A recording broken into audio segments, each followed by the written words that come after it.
Hey again, guys. Do you know what I like to do before I go to a little picnic? I like to look at some baseball cards, of course.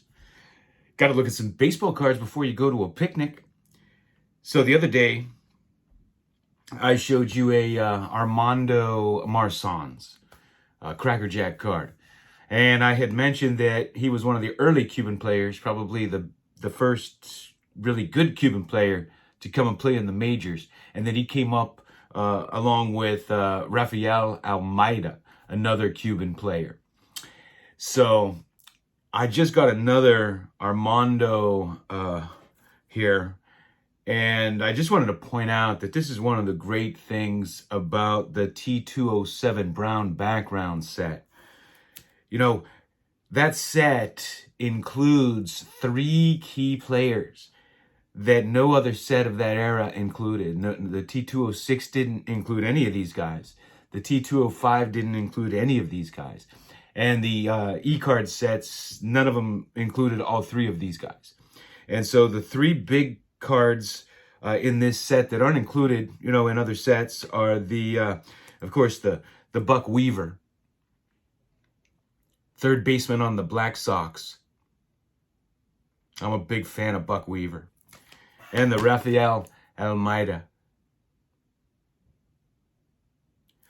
And of course, the Armando Marsans.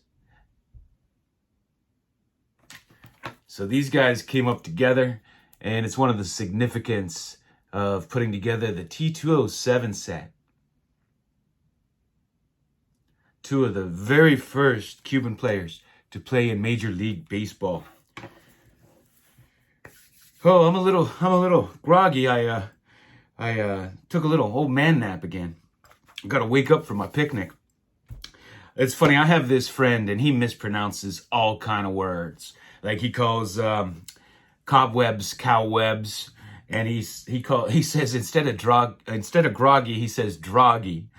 And I would tease him so much about droggy, like we would call it droggy, that now when I go to say I'm groggy, sometimes droggy comes out because I'm so used to saying it. I have to physically think about using that term, but he's a trip. We call them Jeffisms, and it's a lot of fun.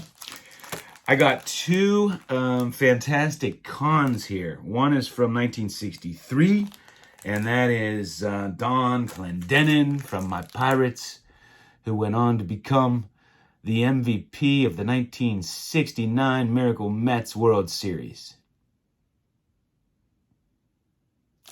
And I got a 1957, and I love this guy. Frank Thomas. 1957 cons, Frank Thomas. He was not a tall guy, but he had real big hands.